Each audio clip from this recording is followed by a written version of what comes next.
News today is March 11th, 2022. It's a Friday, and we're going to talk about something different. We're going to go down the rabbit hole. We're going to talk about the occult and esoteric, or actually the esoteric and occult is the title of this show. I have my guest, Daniel from End of Days Radio. How are you doing today, Daniel? Hello. Hey, Sam, thank you so much for inviting me on this program. I'm really excited to get into it. I admire the fact that you're doing a program like this. As you know, we're experiencing some of the worst censorship that we have ever experienced. So I feel we're at the point where it's literally a risk to open your mouth at all about anything. You know, we had the, we just got over, well, we're not even over it yet. And the next 72 hours, they're going to end the mask mandate here in Seattle, Washington. We're one of the last to have the mandate lifted.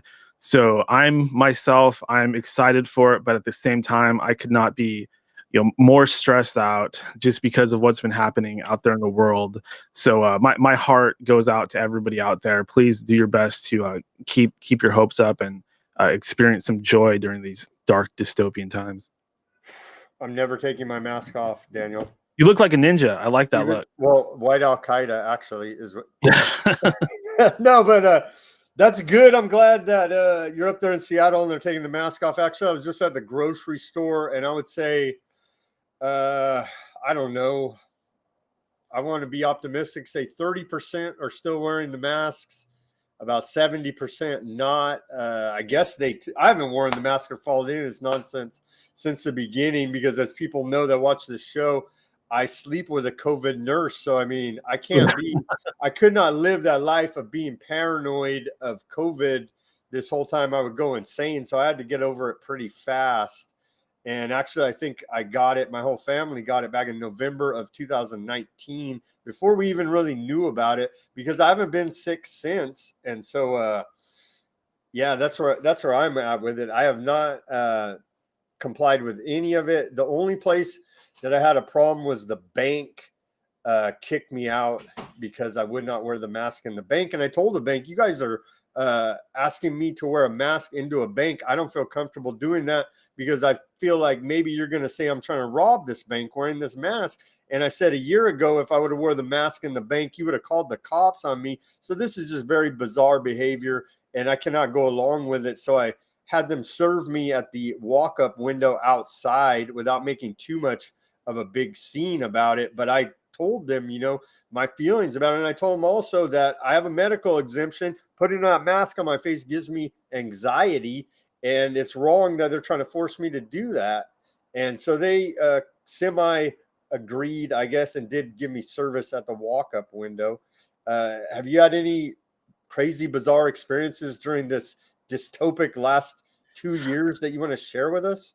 Yeah, unfortunately, it brings me great pain to say this, but probably about a week ago, I actually lost my job because I would not comply, and I would not take the jab or the prick or the vaccine, whatever you want to call it.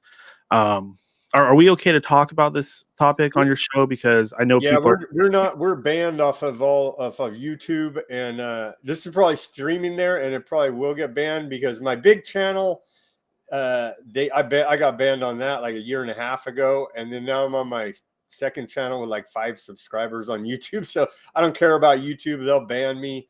YouTube actually, you know what? YouTube filed a copyright claim against me for my own name, on my own name and voice, actually. So very bizarre behavior out of YouTube. But yeah, don't worry about it. You can say whatever on the show, because we're not going to be on the censorship platforms. We're banned from Facebook, banned from YouTube, banned from Google. And so that's after having a decent channel over there. But they don't want to do business with me, because in an email Google told me that they will no longer do business with me due to the fact I'm cyberbullying the World Health Organization. Very bizarre. Oh, well, shame on you, you big bully. How could you, one guy on his own, how could you go and bully this huge organization with billions and billions of dollars behind it? Oh my God, you're such a terrible, terrible bully. My God. But hey, Sam, good for you for doing what you're doing and being censored and still coming back, because that's something that a lot of us just would not have the guts to keep going at. So thank you for a lot of times when I go on these programs, they don't want me to talk about these things at all, because what's the point of doing the show, Daniel? If I got to speak in freaking code and riddles and I can't say what I really mean on my own show, then there's no point in doing the show. We're on Odyssey, BitChute. We're streaming live on Odyssey. We're streaming live on Twitter. Twitter, actually, of all the big tech, somehow I'm still on there, walking a fine line, hoping I don't get suspended there. But right now we're live streaming on Twitter, on Odyssey, and we're going to upload it to BitChute. Brighteon trying to grow the channel back up on those different stations, so and then spread it around. I get on Rumble a little bit here and there, and other little social medias. So spread it around on these alternatives. I think actually YouTube's killing themselves, and you have to be a total woke, compliant show to even be on YouTube anymore. I just saw a couple days ago, or actually yesterday, maybe they censored the ex-president Trump. He was on some podcast. I mean, so they're complete just jokes of it. It's basically cable news on the internet now is what YouTube is turning into. Nothing like what independent creators like myself helped to build that platform up over the last 10, 15 years. They've totally sold out, as everybody knows at this point, or you should know. And also Google. And then we just saw DuckDuckGo now is going woke as well. So we can't use them as a search engine either. But they're all alternatives, and we need to go to those alternatives and help build those up. Daniel, how's your fight with censorship been on your end? I agree with you. So some of the key points here is, if you do have a podcast or a show of some kind, multi-platform as much as you can. It typically takes you an extra 10 to 30 minutes to upload your video on these other sites, and they do need the support. I often hear people use the argument, no, you have to be on such and such social media platform because the battle is here. I hear that sort of manipulative talk being passed around. I agree with that to an extent, but I think that's the complete wrong attitude. I think we should be doing everything we can to support these other platforms. Me, I'm from the old school internet. I used to run an old bulletin board where I was in control of things. If people were saying stuff that I didn't like, I could ban them, which I didn't do. But I actually had free speech there. And then from there, we saw this social media just take over, and they used us. They used the old bulletin boards to bring people onto their sites because they gave us embedded links. Next thing you knew, nobody wanted to mess with bulletin boards anymore because they're too hard to use from a smart device. Everything has to be on app. And from there, they got a chokehold on the whole internet. The internet wasn't ever meant to be a means of control. It was meant to be like the Wild West. It was supposed to give us free speech, not take it away. Now we're experiencing the complete opposite. And yes, I did lose my job from not having the vaccine. Not only that, but they pretty much tried to blackmail me and told me the only way I could keep it was if I took the job. And you know what I told them? I told them to go to hell. That's good for you, man. I'm glad I work actually as an accountant, and I don't work for an accounting firm. I'm independent, so I really never have ever had that issue. I know a lot of people that have. I actually interviewed a great gal that's a social worker, and they fired her from her job. She was out there trying to help people.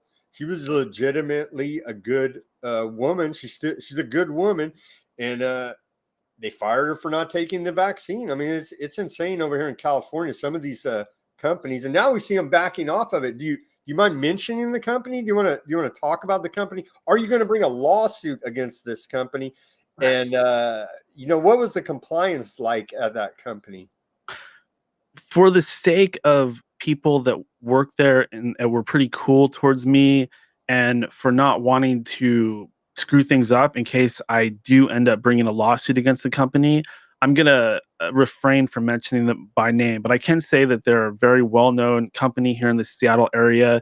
And I don't think... Say what industry? Let's say it's shipping. Okay. And these people are just pushing forth the typical liberal Seattle woke politics, which we're up to our necks in this right now. I mean, Seattle, they're talking about occult. Seattle's located on a ley line, so it is important from a magical occult perspective. There is explain that ley line. What do ley lines? What do they mean? How are the occultists using ley lines? Like, what's going on with these ley lines for people that don't understand? Yeah, they're kind of like I would compare it to the human body. So as above, so as below.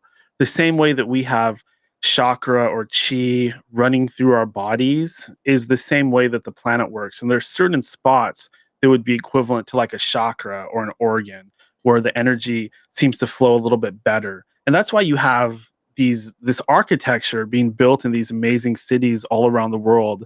You have the same types of shapes that you would see in ancient Egypt, and that's done for a reason. The people that design these buildings, they're stonecutters, aka Freemasons. So Yeah, they no, actually, real quick, for the show, the thumbnail for the video I put up, you probably haven't seen it. I don't know how you could unless you're on Odyssey before, or I don't even know how you see the thumbnail, for the video. But anyway, it's I put up pyramids for for the thumbnail, so just to let you know that. Okay, awesome. Yeah, the pyramid. I mean, we have a pyramid on our money. So why isn't there a class in school where they're explaining all this stuff to us? Shouldn't this be part of our education? There you have it right there. And you have all kinds of other little things hidden in the dollar as well. You got the That's little owl wild, right? in there. Yeah. Novus Ordo Seclorum, Order of a New Age. So that tells you all you need to know right there. As many people know, the original pyramids were covered by a capstone, a capstone, sorry, a limestone capstone, which is kind of symbolized by that little triangle at the top of the pyramid, even on the dollar bill. But yeah, there's a reason somebody like Napoleon Bonaparte was super obsessed with Egypt. There's something called talismanic magic at play here, where these structures, a lot of times we can't tell where the hell they came from, such as the Georgia Guidestone. They just kind of appear out of nowhere, right? So I'm walking by a park, all of a sudden there's a new structure there. There's money being put into something. What is that? What's the purpose of it? Chances are it has something to do with the subconscious and the hypnotism that's being cast over the entire population at all times, really, that most of us are completely unaware of. Hypnotism is very real. I don't know if you've ever tried it out, Sam, but if you try some of those hypnotism videos like on YouTube, there's ones that could even just make you fall asleep. Most of them are going to work more on the subconscious level, and you'll see their effects start to manifest throughout your daily life after you watch the video or listen to the audio clip or whatever you're doing. If it can help somebody stop smoking, that shows you how powerful it is. Because I was a smoker, and quitting smoking was one of the hardest things I've done in my life. And if hypnotism can help you quit smoking, that shows you the power of it right there. One of the main things that we're seeing right now, not that we're even really seeing it, is in the occult world is hypnotism. I mean, people think magic is like Harry Potter stuff, wave your hands, make fireballs shoot out of your fingers and stuff like that. That sort of thing very well may be possible. But typically, when we're talking about magic, we're talking about the more hardcore scientific type of magic that's more akin to what you'd see on Madison Avenue, advertising, really. Social engineering, we see it if we go out in public, mass formation psychosis. A large majority of the public is under this hypnotized state, mind control state from the COVID that we got all this mass formation psychosis out of. And a lot of people want to know, who's the bad guy? Who's really doing this to us? It's not a question that's really that easy to discern. You have everything from people saying it's the Jews, which I don't agree with. I mean, the Bible itself says it's not the Jews, but the false Jews that are going to give us trouble in the last days. So that should end the argument right there, in my mind. People that think that Jews are behind everything. And then you have people that will tell you that the Catholics are behind everything, and the Vatican, and the Jesuits, and everything traces back to the church. And that's where it all starts and stops. And then you have people that will tell you it's aliens, right? I mean, where would we be without the whole idea of aliens, reptilian aliens that are interbred with our royalty and are working behind the scenes to parasite off of our very souls? I would say that there's probably truth to all of those things, and really none of them at the same time.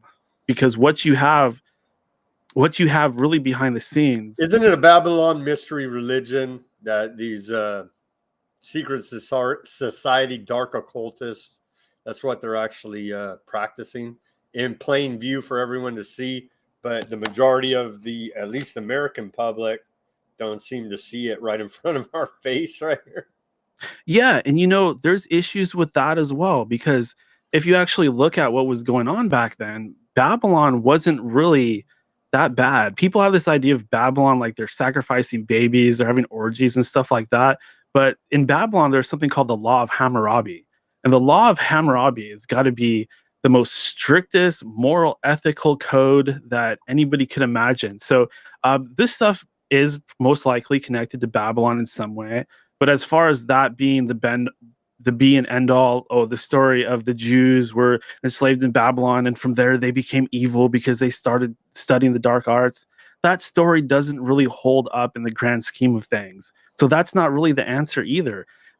Whatever it is goes back way further than Babylon, because even with Babylon and Egypt and these ancient societies, these are all post-flood. This is somewhat recent. If we want to figure out what's going on, we got to figure out where these societies came from in the first place. Noah's Ark, the flood, the sons of Noah. Should it be that hard to figure out history? Why is it so hard? Why is it so hard? It's not even that freaking long. Jesus Christ only lived 2,000 years ago, right? Why is it so blurry? Unless there is this group of people that have been lying to us, have been obfuscating things. In some ways, they've been whitewashing the history.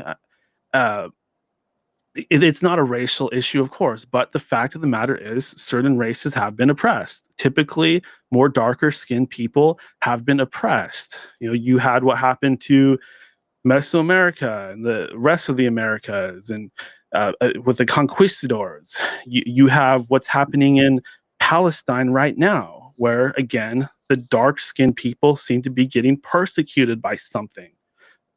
I hear people say, "No, Daniel, you have it wrong. It's actually the white people that are being killed off." Okay, I'm white. That makes me feel good. But if I actually look at who these 13 families are, I don't see any black people in there. I don't see any Asians. I don't see any Hispanic people. They all seem very Caucasian from the Caucasus Mountains. What can we discern from that? Well, that is true. You don't see any dark-skinned central bankers now, do you? I haven't seen any. Sam, have you heard the term WASP? Yes. A white Anglo-Saxon, right? Protestant, yeah. Yes. So the people at Bohemian Grove, who Alex Jones blew the whole thing open, supposedly, we all got to ask how he got in there, et cetera, et cetera. Interesting character, but we're not focused on that right now. Let's just think about Bohemian Grove itself, this place where these grown men are standing in front of this giant owl, and they're having sex with each other, right? There's no females there. There's cross-dressing going on. There's sodomy going on underneath this tree, underneath this owl. And these people that attend this meeting are all WASPs. They're all white Anglo-Saxon Protestants. Basically, they're Nazis. These are the same people that were funding the Nazis during World War II. This is the power structure that's actually behind things. A lot of people, you look back to the Balfour Agreement between, the whole thing with the Rothschilds buying the land in Israel and Palestine, turning it into a state, and then the Germans start sending their Jewish families to live there. You have the little coins that have the Star of David, and then you flip it over and you have a swastika on the back. These are the same people. This is the group that is basically behind everything. They're Nazis. I mean, I know that sounds comical. It sounds like I'm just, oh, Daniel, everybody hates Nazis, so of course you're going to try to use Nazis and come up with this whole hypothesis. Daniel, the left wingers just got done calling me a Nazi for the last 5 years because I was a Trump voter over here. So, and I'm not a Nazi. You see, I got the American flag. I don't like Nazis one little bit. I'm for the Bill of Rights and the Constitution, and I wish the government would follow those documents that founded this country. So I'm nowhere near a Nazi, but they just got done calling me and every other Trump supporter a Nazi for the last 5-6 years. Yeah, that's been happening a lot, and that's disgusting as well, because you could make just as strong arguments or even stronger arguments if you want to call the left Nazis. The German Socialist Party, the communism, the symbols that they use. The Nazis are on both sides. This whole idea of us calling each other Nazis to try to put each other down, or cast cast blame onto each other, or hurt each other's public images. That's evil. That's complete horse crap.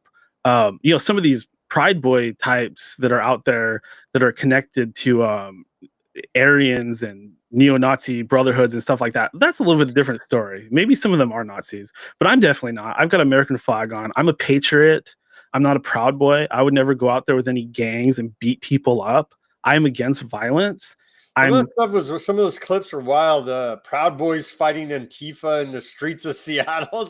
It was mostly, I think, in Portland, Oregon. A lot of those videos coming out. That stuff is wild, man. I don't know. That didn't help anyone, really. I don't think. It just it was bad. It was a bad look for everybody all the way around, as far as I could tell.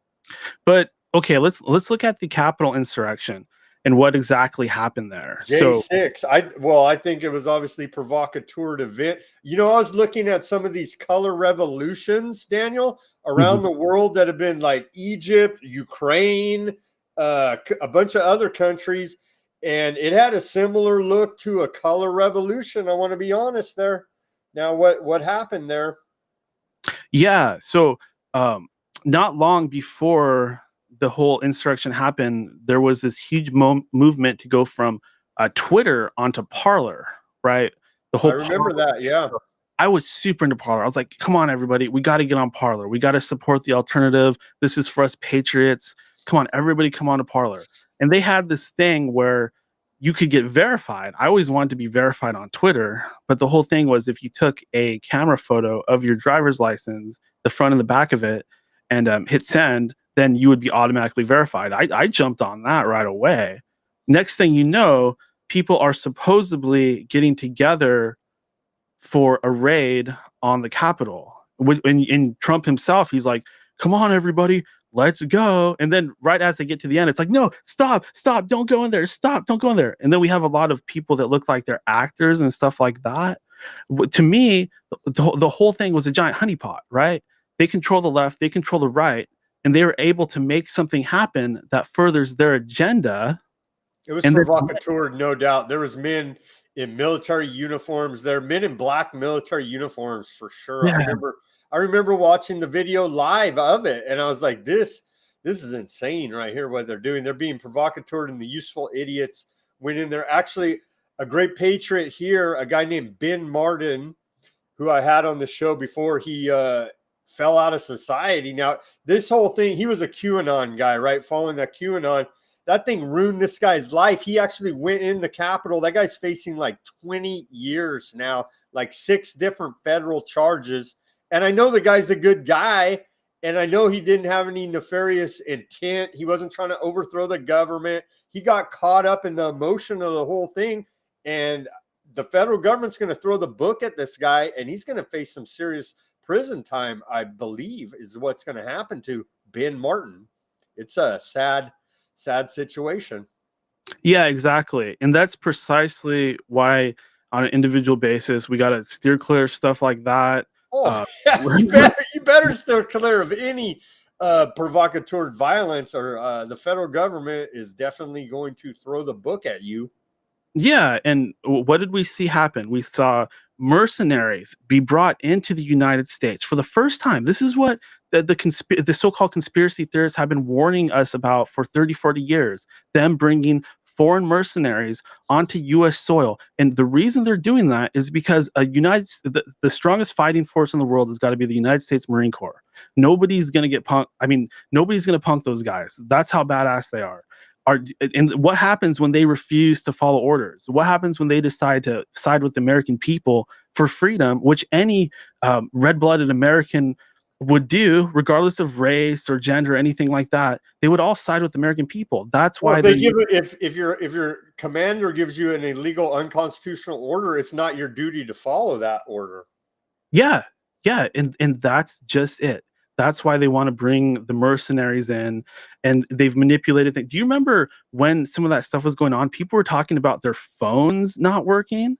And then they came up with this whole cover-up story saying, "No, there's no technology being used, nothing like that." But I was following it moment to moment. I was right there on social media, and I saw tons of people reporting it. They're lying about that. They were using some kind of hidden technology, which they have tons of, the same type of crap Well, they that could block happened cell in phone Peru. signals for sure. I mean, that's no doubt. They could block your signal. Yeah, just like the energy weapon that was used in Beirut, that huge They have whatever. direct energy weapons. They got the LRADs. We saw them using the LRADs over there in Canada just a couple, 4 weeks ago now. Yeah, exactly. So, starting with the Patriot Act, you can just see how far they've pushed us since then, all the way up until now, where so many of us are afraid to even. We went from Howard Stern saying the N word on his program every other episode to people, and not that I advocate that at all. That's a terrible thing to do. Shame on him. But the fact that we had that much more free speech back then, shows like Married with Children, Roseanne, stuff like that was airing back then. And now I watched the Connors the other day, and it was all about gun control. It was like the stupidest plot line that I've ever. It was so crazy. They're totally using they're using fiction, right? We know they use fiction to supplant the propaganda. That's where the best propaganda is, because when you're watching fiction, it puts you in a suspended state of disbelief, and then they can more easily implant that thought into your subconscious mind, because you're not as aware as if you were watching a, say, news program.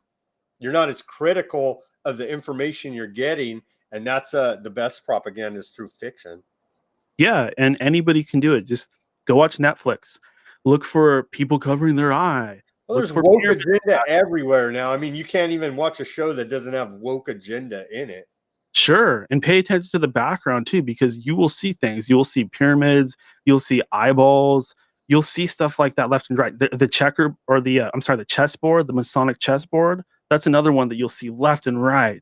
This is all the same symbology that goes back into ancient times, that likely saw a little bit of a mix-up sometime during the Roman Empire. So we know that there's a time in history where things got kind of upturned. And So let's go back. Let's go back to January 6th real quick. sure. What do you think? What's going to happen about all this? They're violating everybody they arrested's due process rights. They're violating their civil rights. These people are political prisoners. They said it's the worst attack since Pearl Harbor, since 9/11, worst attack in American history. Obviously, that's not true. No one there was even armed. The only people that got killed was that one Ashley Babbitt protester woman who was by all accounts looks like a great patriot, who was actually hyped up in the moment. And they used these people as useful idiots, because the whole point was that Congress, if everybody wants to flash back and remember, Congress was supposed to do a 10-day investigation over the contested election, and that's what they were going to vote on. And as soon as people went in there, which the police, there's video of the police opening the gates, opening the doors, letting them into the Capitol. But supposedly, before, if people would have remained peaceful and not gotten fights with the police and not been provocateur, then Congress was supposed to do a 10-day investigation into the integrity of the election. And the quote January 6th riot, whatever you want to call it, that caused them to go ahead and verify the election right there. And so that ended any type of investigation that we could have had, that I think everybody wanted to have. So, I mean, Yeah, and that's very good. I think they wanted to be a lot worse than it really was. I think they wanted a mass casualty event. And there's a whole mystery bomber, right? There's a mystery bomber going around to like the DNC planting pipe bombs and whatnot. And you never hear about we never get an arrest out of that, a suspect out of that deal. Who's the mystery man planting bombs around DC? What do you think's going on with that? These the people being held for various different charges in that riot are now political prisoners with no due process. It's Yeah. It all goes back to what has been going on for as long as I can remember, where the Christian conservative is being painted as the enemy of society. White Al Qaeda. That's why I put it. I remember back in the Tea Party days, man. They said the Tea Party is going to team up with Al Qaeda and attack the government. It's like that's the stupidest thing I've ever heard in my life, but that's the propaganda that they're putting out at that time. Yeah, absolutely. But you see this left and right. You see this in the schools now. So you have the right, the conservatives being painted as the bad guy. We're we whatever are oppressing everybody and making it so that people that actually believe in science are getting bullied by these idiot backwards Christians that go by the Bible, et cetera, et cetera. But the thing is that they've already won a long time ago. There's not very many Bible believing conservatives even left. They've already won, yet they're still using the right as the measuring stick to get all these kids brainwashed into all these, the thing with the little kids being taught, the trans stuff. I mean, they'll say you're transphobic or whatever you talk about when you talk about this, but I mean, have you ever seen anything more insane than little kids being given hormones and stuff like that? They don't even know what they want to be. It's totally insane, and they're getting what is it? Drag queen story time, and giving the kid. And these kids have no bit. These kids would not think about sex until they started going into puberty, and they're implanting these sexual ideas. They're sexualizing the children, implanting these ideas in their mind where they would never naturally think about such things because they're obviously immature and not of age to be thinking of such things.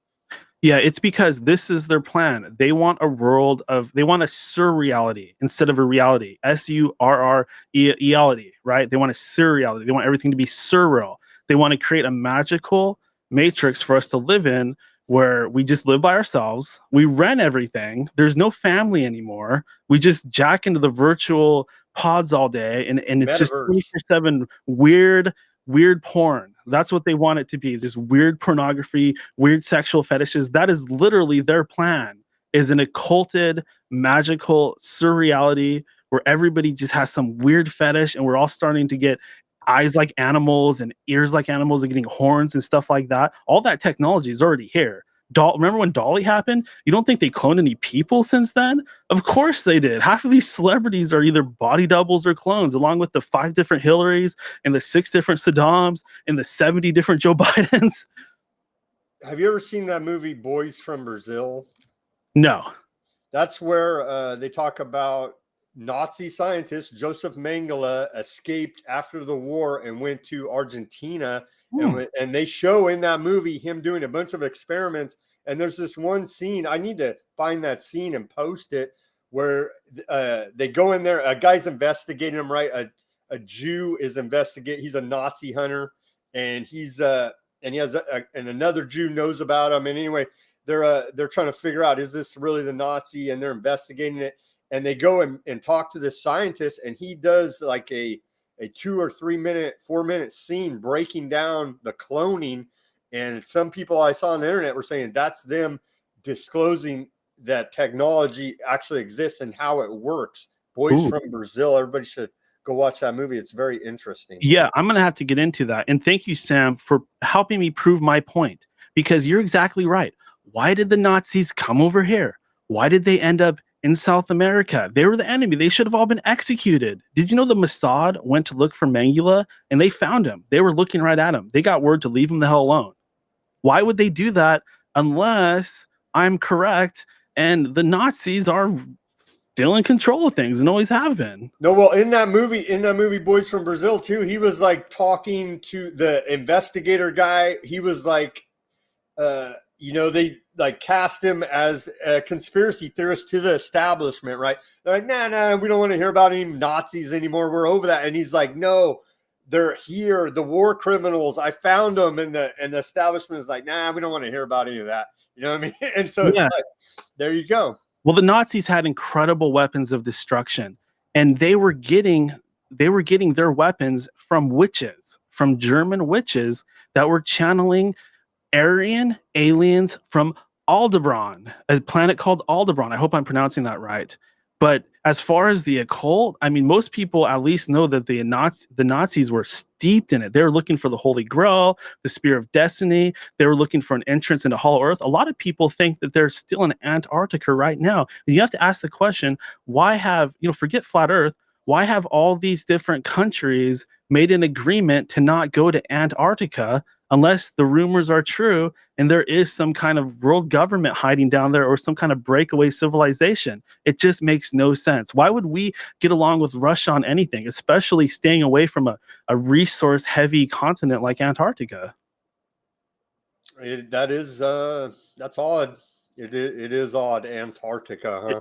And think about it. Hitler said that he saw the new man. So they're doing dark occultic rituals. What is it called? The Thule Society. The Tula Society. The Tula Society. Yeah. So the Tula Society actually believed that there was this hidden race of Aryans that lived in Hollow Earth. Isn't it funny that they were also channeling a hidden race of aliens that supposedly lived on another planet? When you take that into account, this points to an entire story far stranger than anything that we could possibly imagine. Yet there seems to be all kinds of proof for it. There's so many people that say that they've been abducted by Nordic-looking aliens, right? They call them the Nords or the Nordics. What is that? I saw on your website you were talking about you had a alien encounter. What is this all about? I've never had such an encounter. I've heard a lot of people talk about such things. Is it demons? Is it the government? Is it really ETs? What the heck's going on with that? Yeah, can of worms. So yeah, that's a big can of worms right there. But we might as well get into it because that ties in with the Nazis.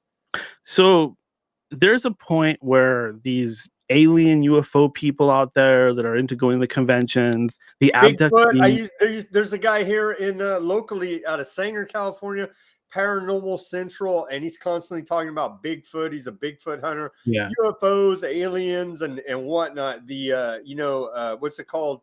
The Art Bell stuff. The sure.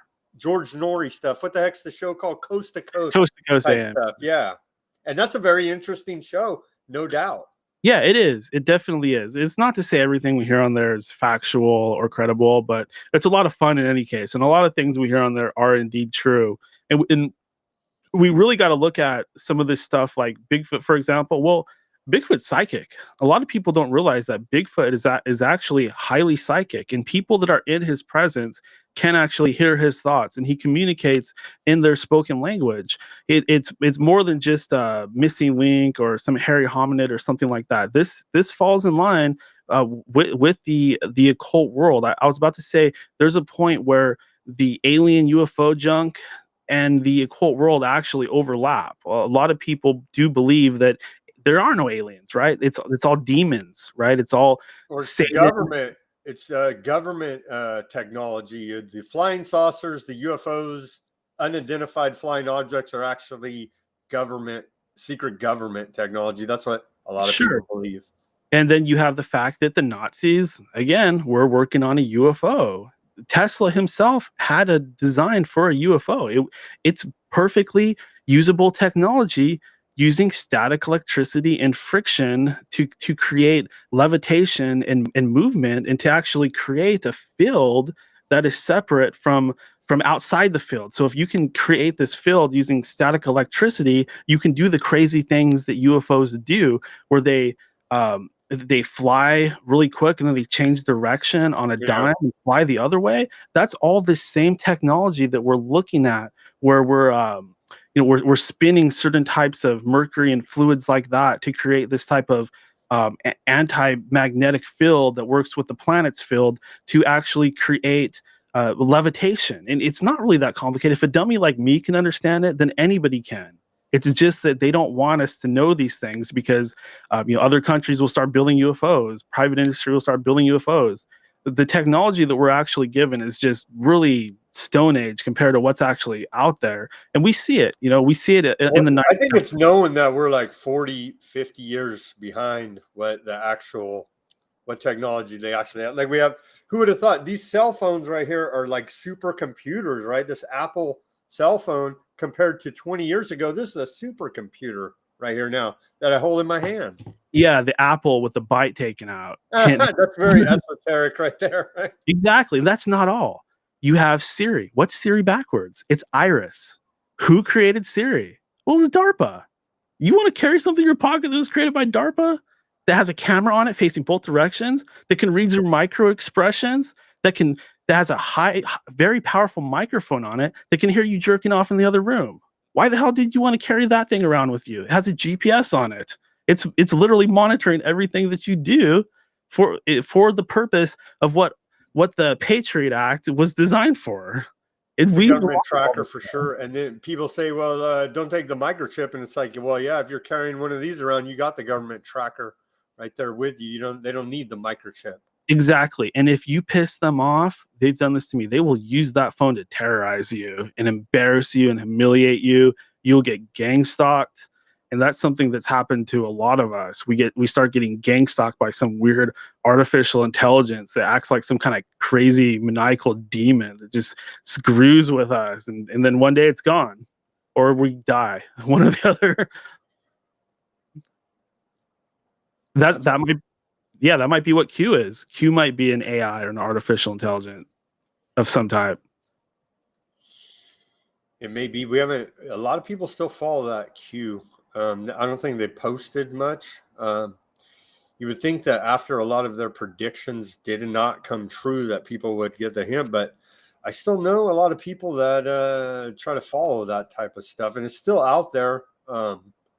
There's still people chasing these conspiracies that it just doesn't add up. I had a fellow named William Ramsey on my show, and he was covering something called the Smiley Face Killers. He was getting gang stalked. He was getting threatened. After I had him on my show, I started getting gang stalked and threatened. That's how real this stuff is. Oh, I believe that type of thing happens. But I'm saying that I don't believe in this. Because what was the whole QAnon conspiracy that, there's white hats in the government that are going to take down the deep state and this type of thing. And it just has not materialized to be the case as far as I can tell. And I agree with you there 110%. That is another honeypot. And I've experienced that honeypot firsthand. I was investigating what some other people were investigating, the whole Isaac Cappy, Tracy Twyman fiasco, where Tracy Twyman I had on my show, long before she died or committed suicide or whatever.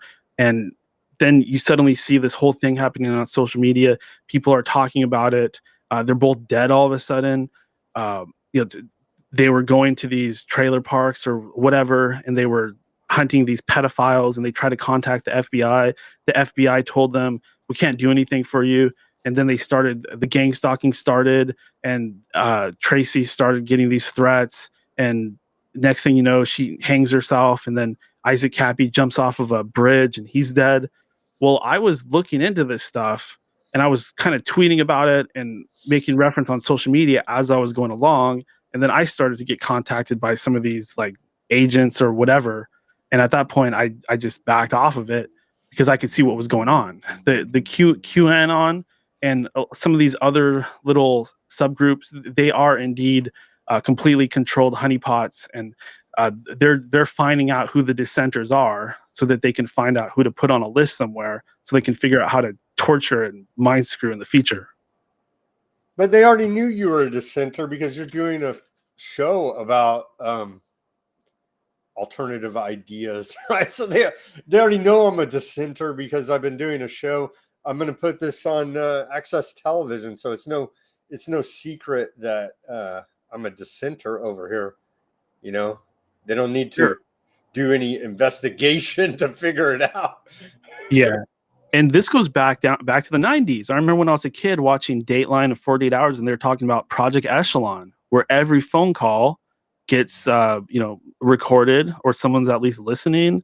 I remember when I was a kid, my parents would talk about some of these topics and they'd hear clicks and stuff like that. Well, we know the CIA, I mean, it's come out, the NSA gathers all the data. They call it the metadata, right? And they look for trigger words that if you're talking about terrorism, blowing up a federal building, whatever, they have these certain, I remember it even came out. Here are the trigger words that will get you actually listened to by a real person. But they collect all the metadata for our own good to protect us against Al-Qaeda and ISIS, which the CIA funds, but they're doing it to protect us for our own good, right? And then if you say these certain trigger words, then they're going to maybe get on your case a little bit more.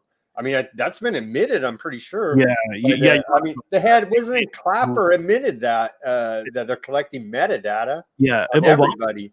They asked Obama, and he said, "Oh, it's just metadata." Yeah, that's their excuse. We're not listening. We just have to collect all this to keep you safe from the provocateur terrorists that we fund and arm. Yeah, so sounds like a real nice government. And I'm sure you're aware that Bill Cooper predicted 9/11. Yeah. It was about 3 months before it happened. The video is still on YouTube. It's still everywhere on social media. Impossible. That's impossible for him to know. Yet he said it was going to be Osama bin Laden. He said it was not impossible because that guy was tied into I'm sure he had sources inside the government. He followed the agenda very closely, continued to expose the agenda. And so obviously that's why they went to his house and killed him, right? Yeah. And in fact, he had said many times that he felt that they were giving him disinformation on purpose. He was being used as a vector for disinformation. And that same thing could happen to us, to me or you or anybody with a platform. We just get fed bad information. And, you know, I've got this whole hypothesis about the Nazis. Well, I'm open-minded. Maybe somebody's feeding me some bad info, and I've constructed this entire theory, and it really is the Jews or something like that. Well, a lot of the stuff you're saying, I mean, you could watch documentaries on History Channel. Maybe that's disinformation too. Who knows? But definitely, and that's what we're faced with in this day and age. Is we're not only being shown a lot of fakery, you know, in terms of like I don't know if you're into the flat Earth thing, but you know, I never got into. You know, let me tell you about that flat Earth. I remember I was on YouTube. And I just started getting blasted with flat Earth everywhere. And I was like, this is a disinformation op. Something is not right about this. Why all of a sudden is YouTube promoting all these flat Earth videos? And I watched a couple and I was like, it's kind of interesting. But I was like, there's something about it. Why are they promoting this idea at that time when it first hit? I was like, something's off here. You know what I mean? But I'm still open-minded about it. But I haven't gone down that rabbit hole so far, you know. Yeah, and it could be being used to cover something else. It could be the Van Halen, or I'm sorry, the Van Halen belt, not Van Halen. That's a different story. David Lee Roth or Sammy Hagar. Who's your favorite Van Halen singer? I got to go with David Lee Roth, man. I like him. But you know, it could be to hide something else. If you look into Richard C. Hoagland, you know, speaking of Coast to Coast AM, boy, he goes far down the rabbit hole, some of that NASA stuff. Yeah, that guy comes on and gives space reports, right? Yeah. But that whole thing about NASA being like 100% Freemasonic, well, that's a very real thing. I mean, they're all Freemasons. All the images that you see come from these guys. Like there's the 24/7 stream of the Earth, and it just looks like a cartoon. And people actually believe that's reality. I mean, you combine that with some of this other stuff that we've been talking about, and it does appear sometimes that the world is a stage. I think that phrase comes from the Illuminatus trilogy. That phrase, "the world is a stage," and it comes from Shakespeare, doesn't it? Doesn't it come from William Shakespeare? All the world's a stage, and a lot of people, or not a lot of people, but some say that was actually a compilation of works written by Francis Bacon. Yeah, that's where the very first place that it showed up. I don't know about that one, but the whole, given this other stuff we know about, it probably is true too. I mean, how could we even trust the whole Shakespeare thing when pretty much everything is Freemasonic and steeped in eons of lies and false history and the sands of time being upturned, and everything gets so fuzzy. There's a great documentary called The Secret Beginnings of America, I think it's called. and they get into some deep stuff, breaking down the Masonic history in America, the Christian history in America, and the battle between those two forces for freedom and liberty in America. Sure. Yeah, it goes way back. The Mormons. Look into the Mormons. I mean, speaking of Freemasonry, those guys are just up to their necks in esoteric occult sort of stuff. Brigham Young and all that stuff. Yeah, it's very steeped into our culture. And the thing is, Freemasons originally aren't bad. Freemasons go all the way back to Egypt, to Babylon, to those ancient societies. You know, I had mentioned the stone cutters before, but the Freemasons were the original Jews. You know, they were Let me get your theory about this. Sure. How did they cut the stones for the pyramids in Egypt, the Gaza pyramids? How did they cut these giant stones that we don't even have the technology to figure out today how they did that? How, in your opinion, did they put those pyramids together at that time? Sure. The same way that Moses was able to part the Red Sea, they had technology back then that we just don't understand now. It most likely used sound, because we know that there's properties of the pyramids that actually conduct sound.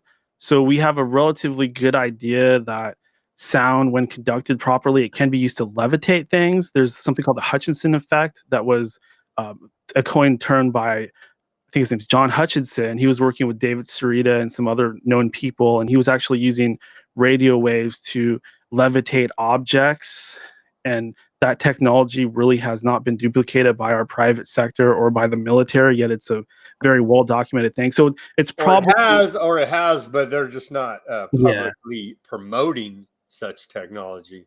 Yeah, exactly. You got the right idea, but you have other drawings and depictions in ancient Egypt of people doing, I'm sorry, priests doing similar things to what Moses was doing, where they actually had almost a martial arts study about how to move sections of water, and you'd see a picture of a priest holding a staff, and then you would see depictions of cubes of water being moved around. So whatever they were using was a technology that allowed them to actually take blocks of water and move them around. You'd be looking at it, you'd see this wall of water, you'd be wondering what the hell's going on. But that, you could also say that maybe it was giants. That's probably the second most Was it popular. supernatural? Was it the hand of God, the hand of the devil? King Solomon used demons to build the temple. So speaking of supernatural, there you go. Explain that to us. How did King Solomon use demons to build the temple?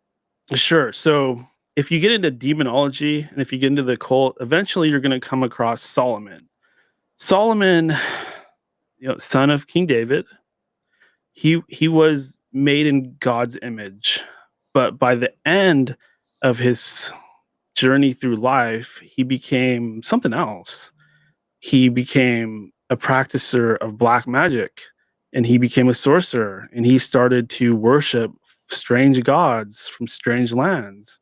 And during this time period where he was becoming the other Solomon, speaking of Solomon, the cabal, the world elite, love the guy. The Freemasons love the guy, right? They're obsessed with Solomon and Solomon's temple. There's got to be a reason for that. Maybe it's because he was a black magician. Maybe it's because he was an occultist. Maybe it's because he turned his back on God and began worshiping the Star of Remphan, also known as the Star of David, which isn't the Star of David, but is really the Seal of Solomon. And he would use demons that he was able to enslave using his occult knowledge, which was very deep and vast. He was able to enslave these powerful demons who have a hierarchy of their own, by the way. Some are much more powerful than others, everything from lowly sprites to powerful lords and archdemons, lords of hell, however that works. But he was able to enslave these beings and get them to actually do all the dirty work and build the temple for him. And in my opinion, that's why the world elite are so obsessed with Solomon. Well, that's interesting. I think so. Yeah, I think so too. It's it feels like what do you think of this idea that the Roman Empire never collapsed and we're still living under that same system? It just morphed and turned into the Roman Catholic Church. And we're still actually under that same system of control. It's just constantly changing its form, reinstituting itself, you could say, to disguise itself so that people will never catch on and get upset and overthrow it. Yeah, so we gotta look at the fact that the Roman Empire and the Holy Roman Empire, two completely different things. These two things have really nothing to do with each other. The Holy Roman Empire was more, let's put it this way, it was not the Romans.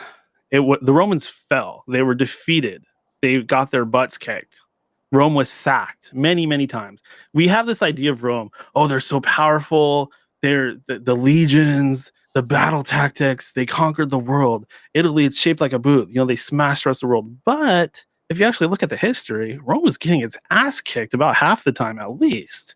Literally, Rome got sacked, 2 or 3 different times by barbarians? They called these people barbarians because they were as racist then as people are racist now. Just because their culture was different, they were calling them barbarians. And the history that we're fed is very one-sided. Rome was defeated. So any idea of the Romans still being in control of things, it just doesn't really make sense. Now, some of the Roman families, like the Orsini family, that family has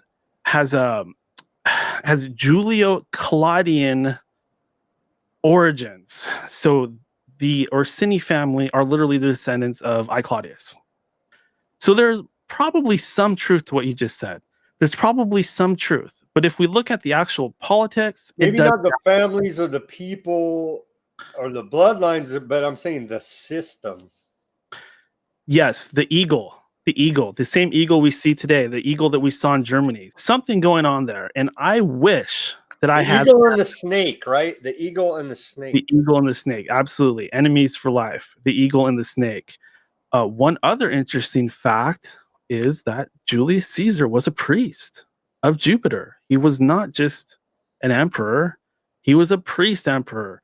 Most people do not know that. I didn't know that until I looked it up on Wikipedia, which is a great resource, although there are lies on there. But I think if more of us read Wikipedia, we'd all be a lot smarter because at least we'd have the basics.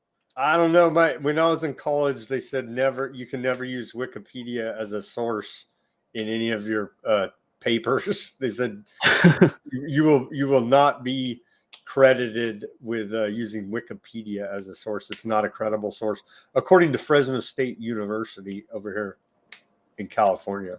Yeah, you certainly do have a lot of BS on there.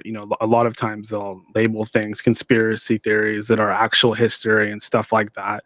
You definitely have to expand beyond Wikipedia and actually read books. I'm a big firm believer in reading books, and if more of these children running around out there would read the book in 1984, we wouldn't be having a lot of problems that we're having nowadays, right? With the what's his name, Winston and Julia, and then the bad guy was O'Brien. So O'Brien, just want to talk about this for a second. He was like the Alex Jones in that book. He was the big rebel, right? He was the guy that was organizing all the rebellion. And in the story, spoiler alert, anybody that hasn't read this very old book or seen the movie, O'Brien ends up being a shill, right? He ends up being a double agent and actually being somebody that works for the state. And he gets Julia and Winston to join up with him, thinking that they're going to become freedom fighters like him. And then he turns around, he backstabs them, and the soldiers come out of the wall, and there you have it. O'Brien. Alex Jones is an O'Brien. I like to say that. Alex Jones is O'Brien. You don't think Alex Jones is legitimate?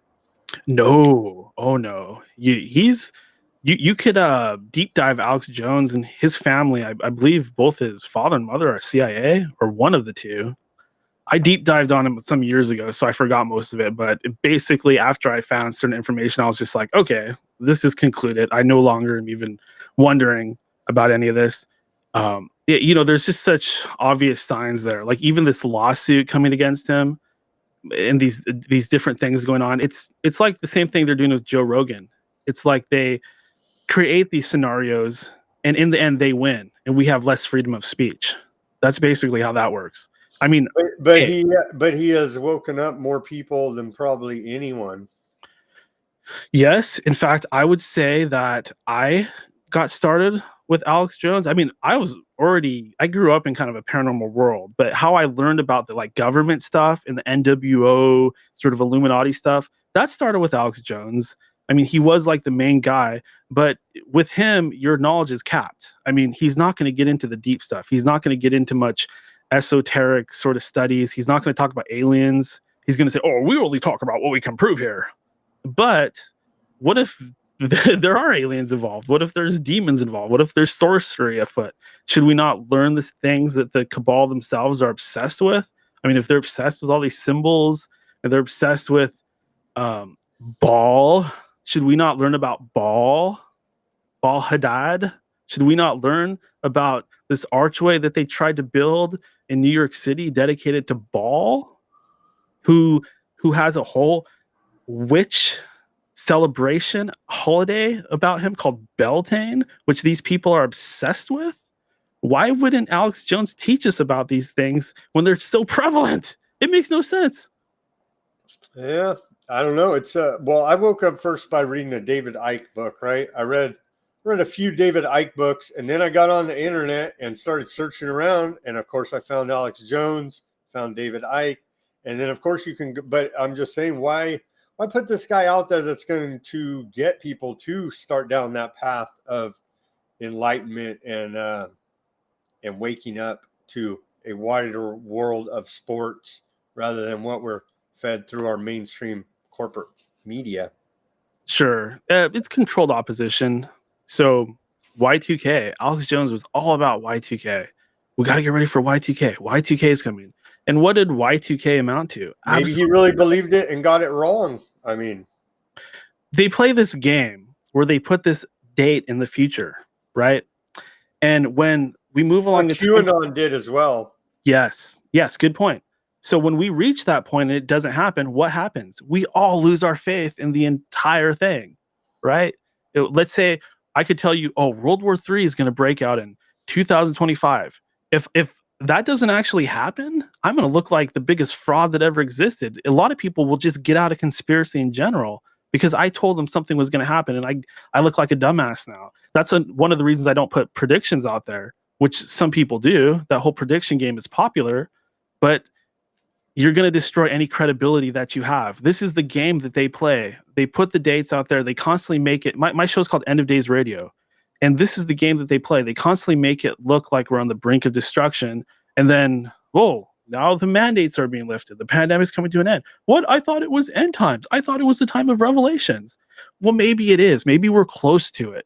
But I think they're going to bring back this the COVID mandates now that they've established. And here in California, we're still under emergency order by our governor Gavin Newsom. He has not released they have not ended the state of emergency in California here, so they can bring it back at any time. A new variant pops up, and boom, you're back in lockdown. I mean, so people, so on the surface, it looks like, oh, we're laying off the mandates now. We're laying off the masking and all this, and laying off the propaganda because we have to propagandize the war, right? But I feel like they can bring this back at any time, especially when we're still under emergency.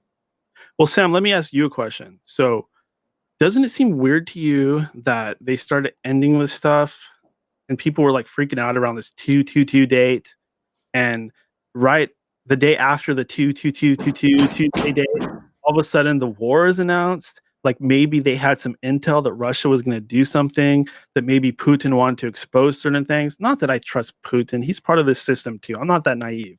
But isn't the entire thing very suspicious? It is very suspicious, and it's very scary how they made a seamless transition to COVIDian cult religious practices with everybody following all the mandates to put a Ukraine flag in your social media profile. That's extremely disturbing how many people they got to go along with the popular trendy narrative. Yeah, and that's exactly what it is, a trendy narrative. but we got to be careful to delay our expectation and be wary of both sides, because um, if you look at Russia, if you look at the flag for Russia, it's that double-headed eagle. Yeah, the And that Rothschild, same as the yeah, Rothschild, right? there you go. It's a very popular symbol for these elite, and they seem to be very good liars, right? Their ability to lie is beyond. I was a salesman before, and I'd get in trouble with my parents and stuff like that, and I'd have to lie. And I came to think of myself as I hope I don't destroy my credibility here, but I came to think of myself as a good liar. But the way that these people lie, it is 10th level. It is just so deep that they must not be human to be able to move so many steps ahead. You hear terms like 5D chess being thrown around, like with Trump and stuff like that. That's literally what it has to be for them to be able to think so many steps ahead and end up getting what they want at the end of it. They have to have something different about themselves, about their brains, about their physiology, where they are able to have some sort of clairvoyance and see what populations are doing and see where societies are headed. Well, This we know from like Edward Bernays, the propaganda. He tells you, everybody go read that book, Propaganda. It's not even that thick. He tells you in that book some of the social engineering techniques that they use against the public. Yeah. And then you go look at the scientific dictatorship. Like I posted a post today on Twitter from Bertrand Russell telling you that was like 1954, I think. And you go through some of these high up social engineers, scientists, and they tell you exactly how they're doing this to control society. If people go read what they're writing, it is no real big mystery. They tell you, but the general public doesn't seem interested in this type of discussion. And so they're more easily controlled, distracted by entertainment, sports, whatnot. Yeah, going back to Machiavelli, Machiavelli the Prince was all about these tactics and techniques that the aristocrats use to manipulate society. These people who interbreed with themselves, who have sexual relations with their own cousins, sometimes their own sisters and brothers, they're trying to keep their bloodlines pure for Well, some that's reason. eugenics, right? They do positive and negative eugenics. Yeah, or maybe they are indeed some sort of Nephilim and they have some sort of ability that we are unaware of, some ability to rule society, to have some type of clairvoyance. They you see Well, this in we know that they're doing these dark occultic rituals, interacting with whoever from another dimension, right? We yeah, know they're conjuring up spirits with yeah. these rituals that they Mhm. constantly do. Like Beltane. And you have like what's her name? The lady that wrote Harry Potter. Uh, So what they're mad at her because she yeah, doesn't go 100% woke agenda. J.K. Rowling. So she's Yeah. writing stories about these families where some of them have this latent magical ability and some of them do, but it's lesser. And the little blonde character in the movies, he's calling the other ones mudbloods. He's saying, "Oh, your blood isn't as good as mine. It's not as elite. It doesn't have as much magical power as mine." I've heard them say that J.K. Rowling might not be who she says that she is. I don't really know, but you Well, have these. what do you make of them getting mad because she's not 100% on the woke agenda? She's saying women are women, and she's not buying into the whole transgender on woke a agenda. surface level, I agree 100%. I don't think that a man should be in a woman's dressing room looking at the ladies and because he has a bow tie in his hair. That's insanity. And but it goes Well, so I want a refund. If that's true, I want a refund from biology class, and I want a refund also for my pronouns from English class. If all this stuff, the woke agenda is true, right? Because that's not how I was educated in my university. Hey, I mean, I don't know about you, but when I see a beautiful young lady and she has a plan to cut her breasts off, I feel like I should tell her not to cut her breasts off. Call me crazy. Who was it? Angelina Jolie supposedly cut her breast off because she was afraid that she had a genetic gene that would somehow cause in her family that would cause her to have breast cancer. So she preempted that and cut her breast off. I don't even know if that's true. That's a story that they told us. Yeah, and with her, so one thing that's she's famous for is wearing a vial of blood around her neck. Another person who's famous for that is the Queen of England.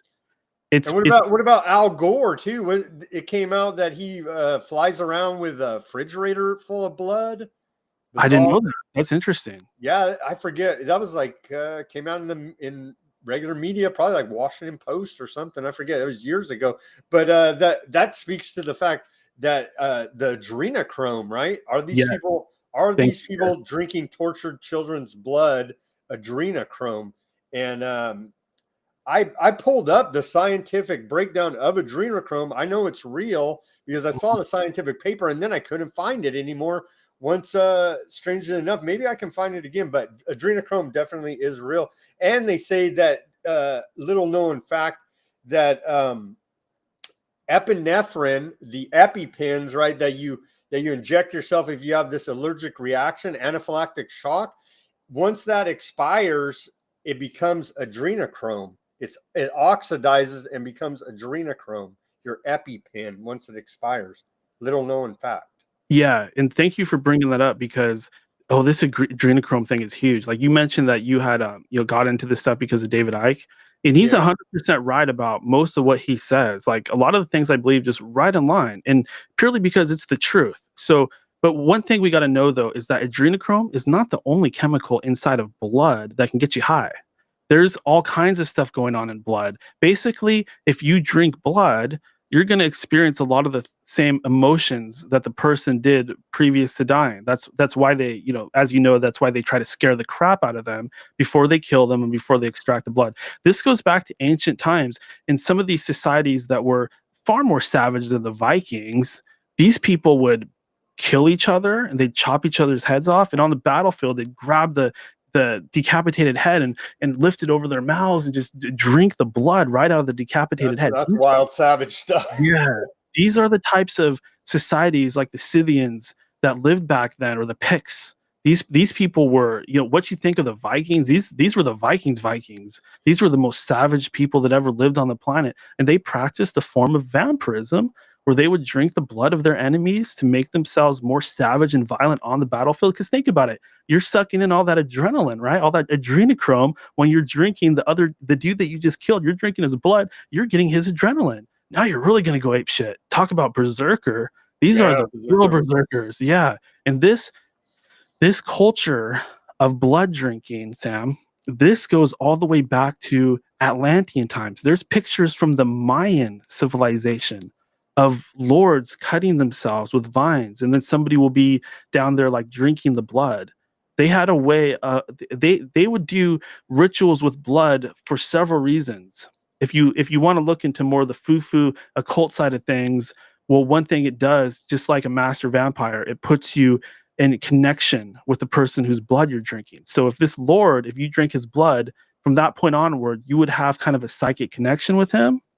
And that's where a lot of the myths of the vampires, drinking each other's blood to become vampires actually come from. Anything you see in Twilight or Buffy the Vampire Slayer or True Blood or Interview with the Vampire, this stuff all has a real authentic origin with these elite families. I tried to read Anne Rice for a little bit. I just couldn't get into Anne Rice. Yeah, I mean, I'm kind of into the vampire stuff, but it's not for everybody. But main thing is that these vampires are real. I mean, if you really want to study it and look into all the different cases and Well, we all saw it come out. I think it was Newsweek, Time Magazine, one of those big mainstream magazine publications where they're saying young blood, right? That came out like last year, where they're like, they backhandedly tell you, right? They always tell you, right? What do they call it? Revelation of the method.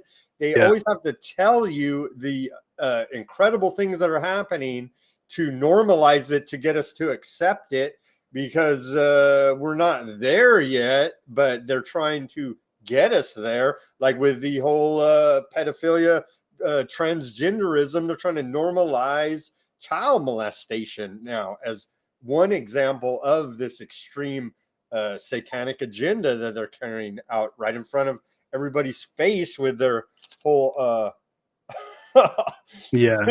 with that right on the back of our dollar bill. And not many people seem to ask many questions about this. And it's very odd that the United States with the old glory behind me, but our money has this Egyptian pyramid with the all-seeing eye levitating above it, right? It's just very odd that you would think more people would ask questions. Yeah. And George Washington, Freemason, founder of America, on the front of it, right? I mean, it's like, Yeah.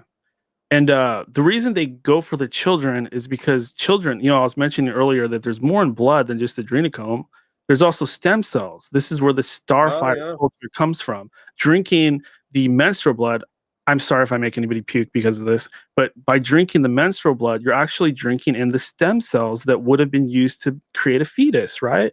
That's why they're drinking period blood in these elite circles. It's so disgusting, yet it does something for them. It actually Well, helps isn't that called like walking the red carpet or something? I forget.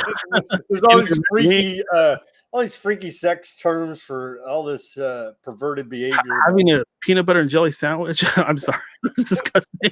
Something wild, but I understand what you're saying. Yeah, and that's definitely out there, and people are definitely doing that for sure. LeBron James was doing a treatment where he was injecting himself with stem cells in order to, turn back the clock. A lot of MMA fighters do. I mean, not the stem cells, but they use the different anti-aging therapies. And that's going to be a big part of the future because these elite families have been doing this for, going back to the days of the Anunnaki, who had tremendously long lifespans. And we wonder how they did it. Were they just another species? Were they using stem cells? Did it have something to do with gold? Who knows? But their descendants are who we're dealing with today. Their descendants who might not have anything to do with the original intentions of their forefathers that originally came here from God knows where through a portal. They definitely have age extension technology. Absolutely. And where it changed was when the flood happened, because from that point, if you actually go back and take us back there, take us back to the flood. Why did God flood the earth? What's going on with Noah? What's going on with that whole deal?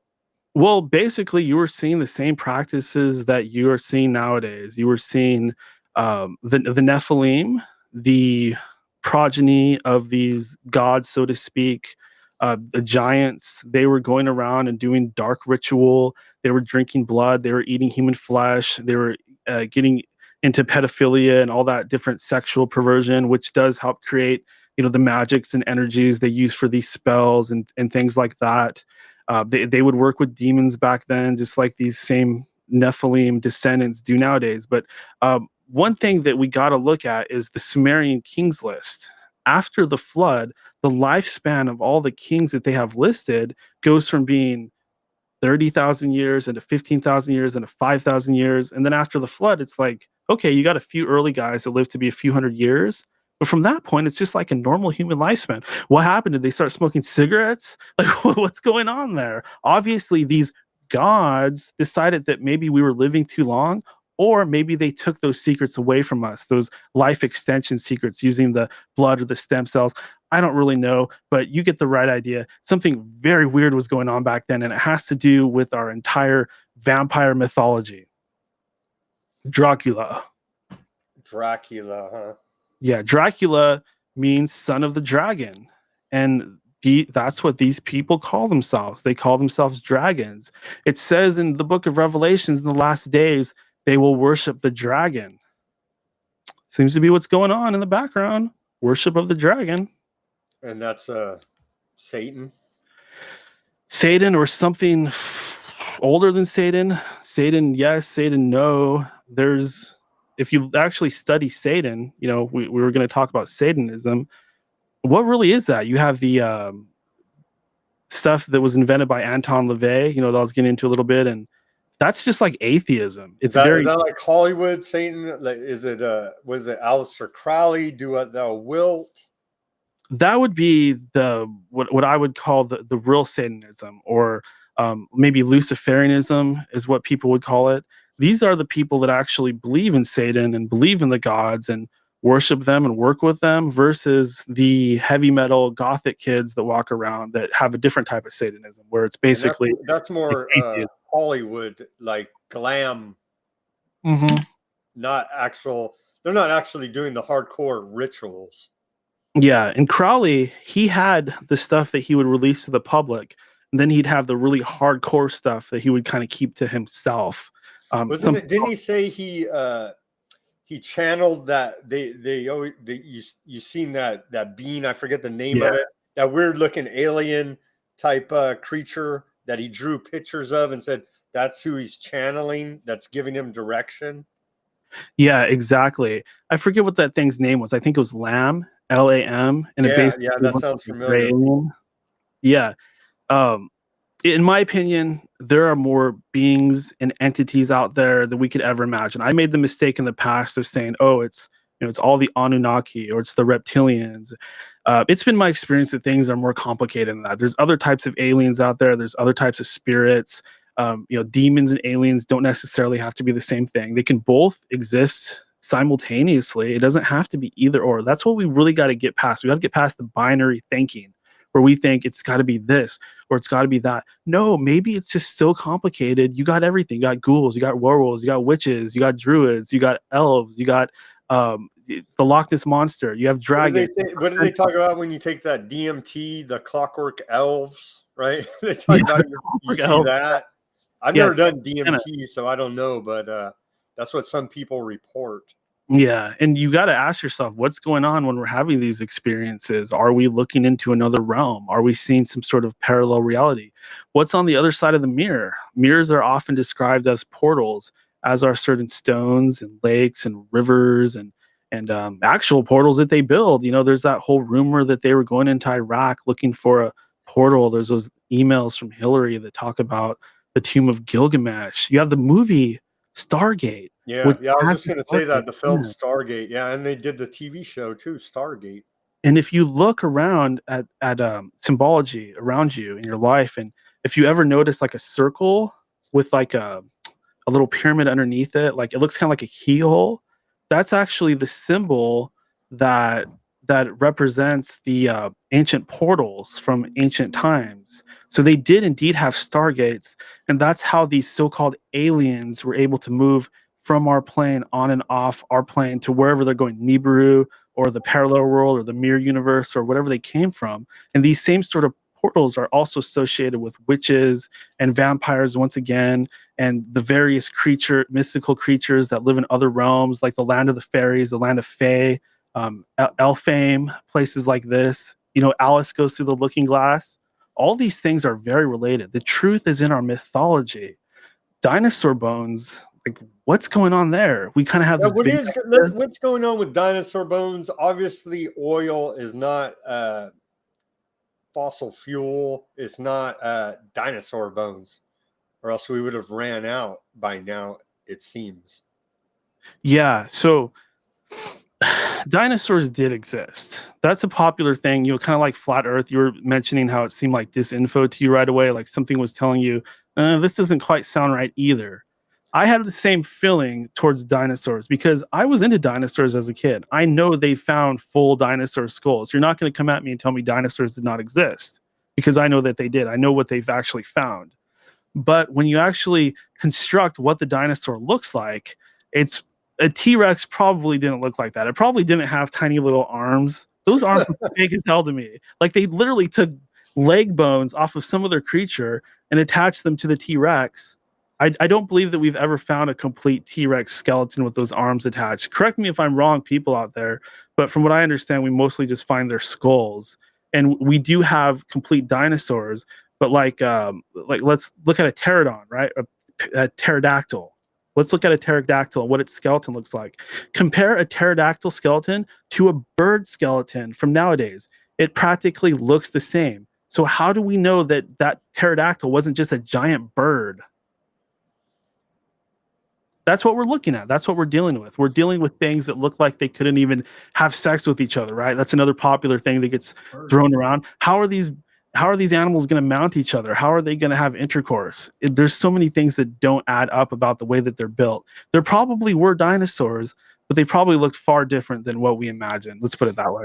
And don't we know that like the Smithsonian, they love to go in there and cover up a bunch of archaeological findings, and so it feels like they cover up a lot of our history to keep us in the dark and tell us these mythology stories to get us off the path of our true history.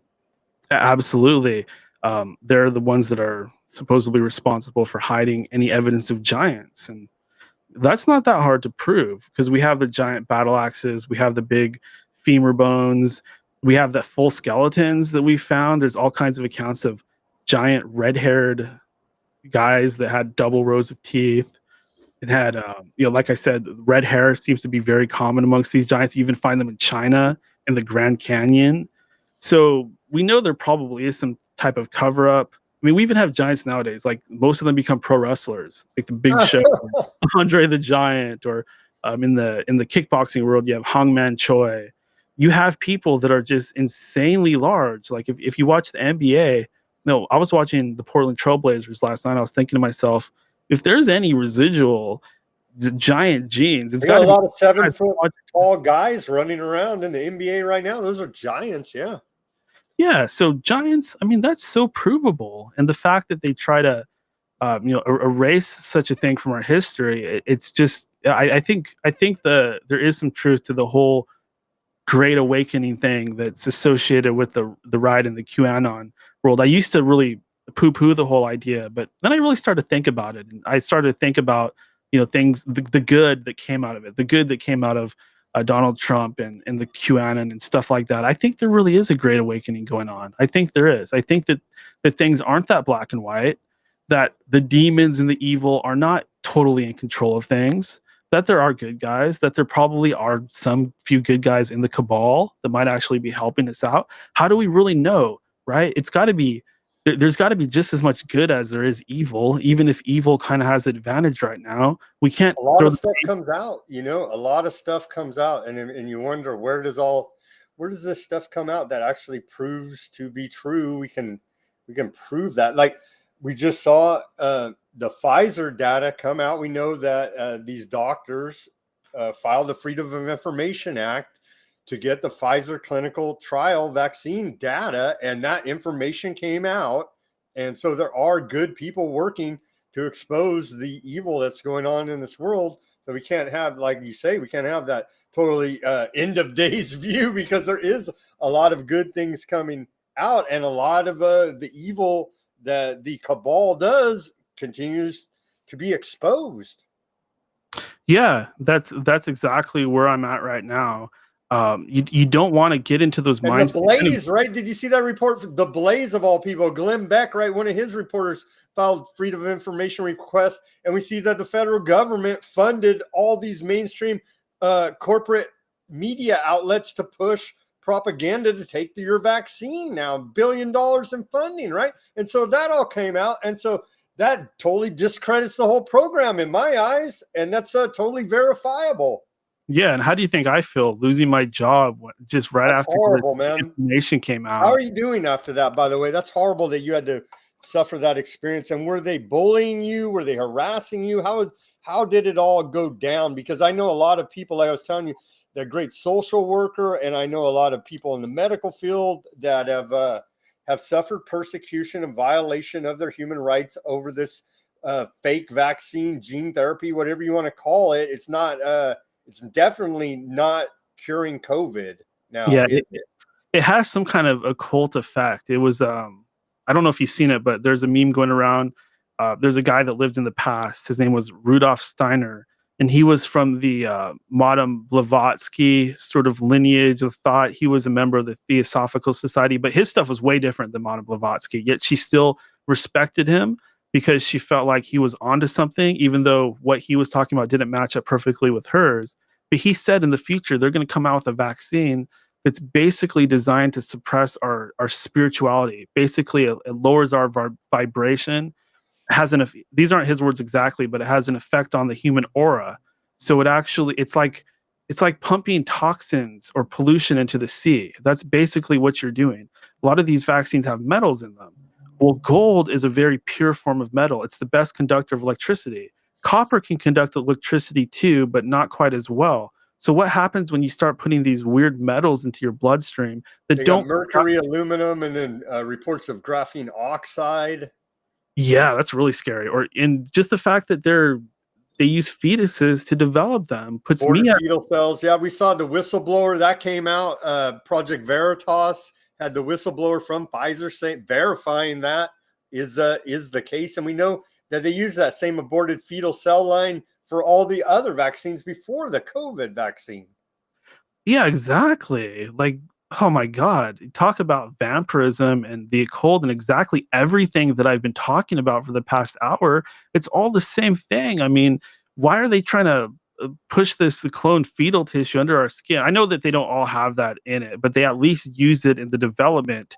And going back to what I was saying, weird metals and chemicals in your bloodstream are going to affect the human aura. It is going to have effect on the occult laws of the human body that we can't even see or understand. So why am I going to— do you think any job is worth doing that to me? Is worth doing that to my own body? I have no idea what's in there. There could be— it's You don't compared— even know the ingredients, and we see the videos of they go to the pharmacist saying, "Let me see the drug insert," and they pull it out, it's blank, right?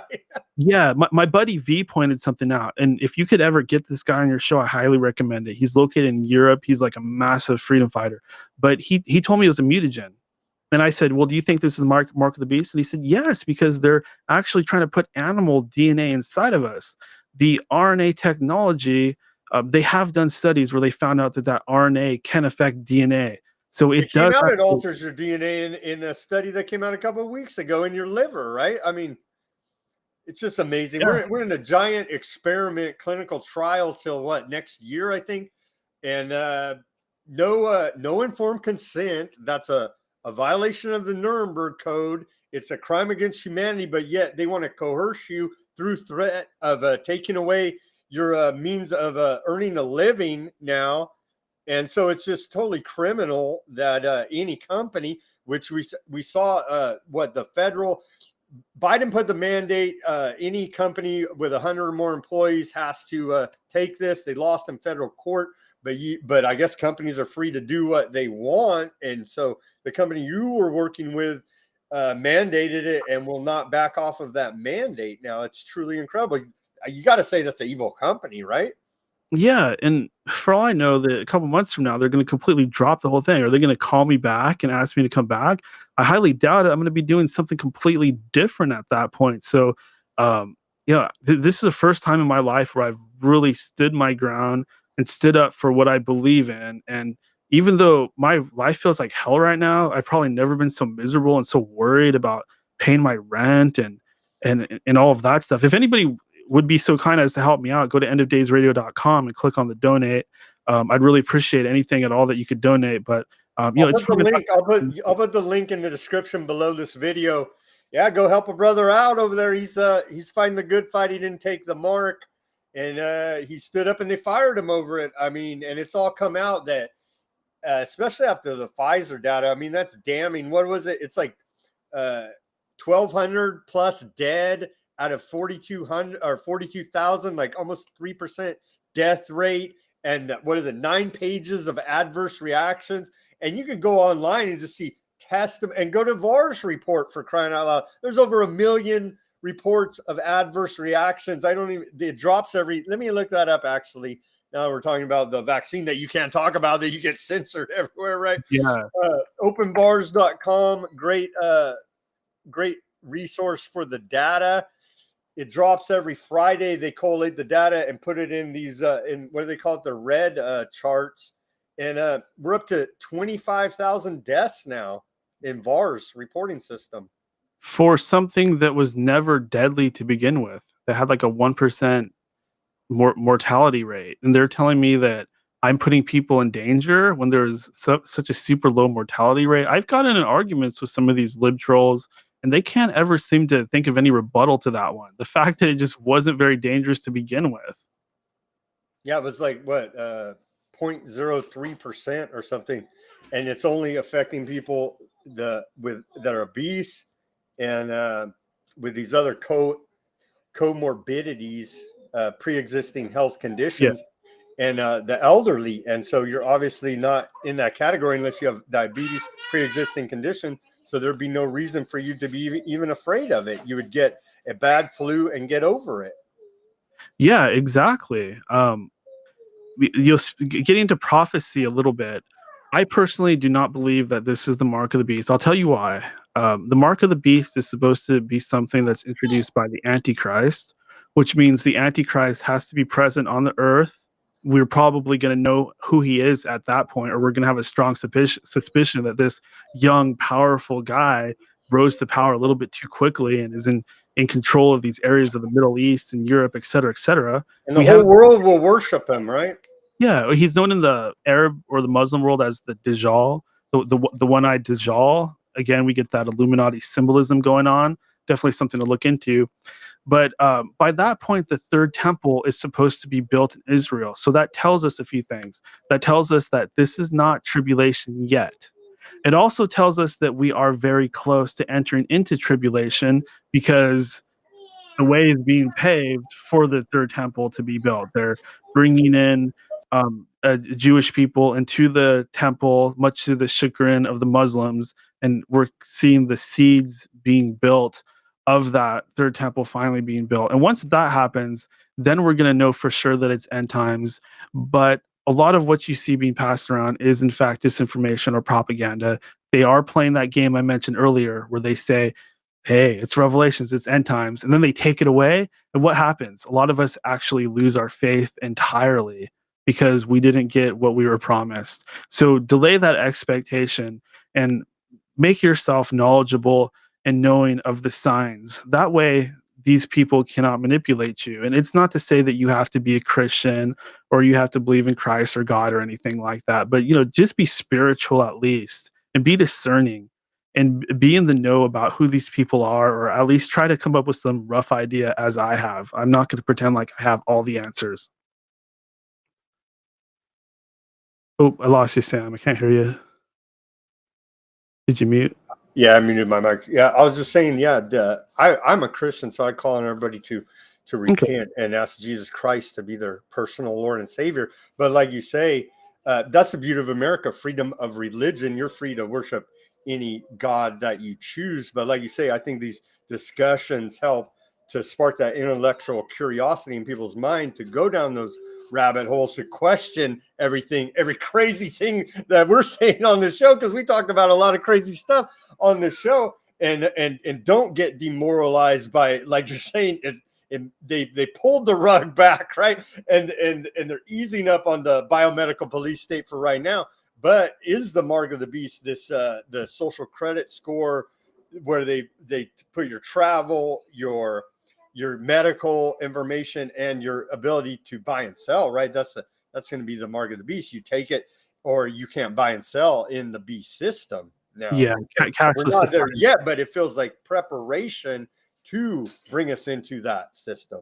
Yeah, and going back to the Super Bowl, the Rams with the colors like Ukraine, and the ram is a symbol for Ares, who is the god of war. What's up with that? The blue and the yellow, right? And yeah, and so the Ukrainian flag, the blue and the yellow, is the sky and the wheat, they say. Oh, okay. Yeah, definitely. I didn't know that, but that's really interesting. But you can look at what Snoop Dogg was wearing. I just looked at this meme before we came on air today, and the Rams won, so they're the Rams, which is a symbol for Ares. And Ares was in Los Angeles, and we're still under a state of emergency. Yeah. And no one followed the COVID rules, but the next day, all the children had to go back to school, in public school, and they had to all follow the COVID rules once again. After we saw a stadium of 70,000 plus people all running around, not following any COVID rules. So they're like throwing it in our face, humiliation ritual, you could say. Yeah. and you have the war or the horsemen, you have the famine, or I'm sorry, the pestilence, which is the whole scamdemic and all that. You have pestilence, and then we bring on Ares, who's the god of war. So all these guys that are riding horses, all these horsemen are different gods. So we want to talk about the occult and symbolism and stuff like that. This is one really important fact. The four horsemen all correspond to different ancient gods, and the reason why all of a sudden they use Aries is because that's the plan. The plan was war. To circle back a little bit, Sam, are you aware of Poppy? Have you ever heard of Poppy? Poppy? Yeah. She's like a singer, a pop singer on No, YouTube. I'm not familiar with Poppy. Well, people out there, I highly encourage you to take a few minutes and research Poppy because she's this artist on YouTube and she does these artistic sort of videos. A lot of them have the devil in them, it's certain symbiology. But going back a few years ago, 2 or 3 years, I don't know when exactly it was, but she was making videos that were kind of preemptive of the whole pandemic. She was saying things like, the scary masks are coming. And then it'd show her on the video and she'd be wearing this mask, right? But she did one where she has this veil over her head, right? And she's talking about a germ. And she's got this big cartoon germ. This is like 2017, 2018. And she's got this germ, this paper cartoon image of a germ stuck to that veil that she has over her face. And she's saying, the germ can't get in. The germ can't get in. Like she's freaking mocking everybody preemptively for what is going to happen. You have that, which would be impossible for anybody to predict. Well, is that part of the predictive program? Because you see, what was it? The Olympics? I forget what Olympics it was, but they show they show all of this virus, hospital, the mask, the death, the Grim Reaper, all this type of stuff. So the predictive programming, you watch that movie Cognition, and they basically say exactly what the plot of the scamdemic is. And so it feels like they've implanted the idea in the public mind through predictive programming for a long time. And it feels like they've tried this scam. Well, the AIDS scam back in the 80s, Fauci, the head guy of that, was the same thing, but they targeted homosexuals and drug addicts instead of the whole population. But it's almost the same playbook as AIDS now that they used back in the 80s. Yeah, and it made me have doubts about AIDS even being real. I mean, you had Magic Johnson. I don't think the story that they're telling us is what it is. And if you go look at people's testimony that died of it, was the drugs that killed the people. Just like now, remdesivir is what's killing people in hospitals, not COVID. They put you on remdesivir and they put you on the ventilator, and that's what kills you, not actual COVID. And do you notice they always use Africa? Like because they always use Africa because none of us are ever going to go over there and ask the Africans if any of this stuff is actually real because they don't have cell phones. They don't have things like that. And they killed like what, 4 or 5 African presidents who rejected the vaccine. Yeah. And there was that one African leader who was saying, no, the AIDS thing is all fake and there's nothing to it. I think they did something to him too. But my memory is vague on that stuff. But yeah, and that's what you're seeing now. Africa, once again, is being targeted. They want to move all this industry and everything to Africa. They want to take it over. They want to turn it basically into the new world. They're going to start building these huge cities down there, and they're going to get the cryptocurrency going down there because they want to get that cashless society going. So I would definitely keep an eye on Africa in the coming years because that's going to be where the cabal is doing all their development, et cetera, et cetera. Isn't there's a big Chinese colonization going on in Africa right now because they have their demographics are out of whack from their one-child policy, and they have too many men in their country compared to women. So they're sending the men out to colonize Africa and other places in the world. Yeah, and they hate Africa. They hate the African people. This goes back to the whole idea that I started with. These people are Nazi white supremacists, and just like they stole the culture and the history of the Africans, and they whitewashed it. Any black person that's accomplished anything, they've kind of swept under the rug. Those black Hebrews that they preach on the street corners. I used to think those guys were just so goofy.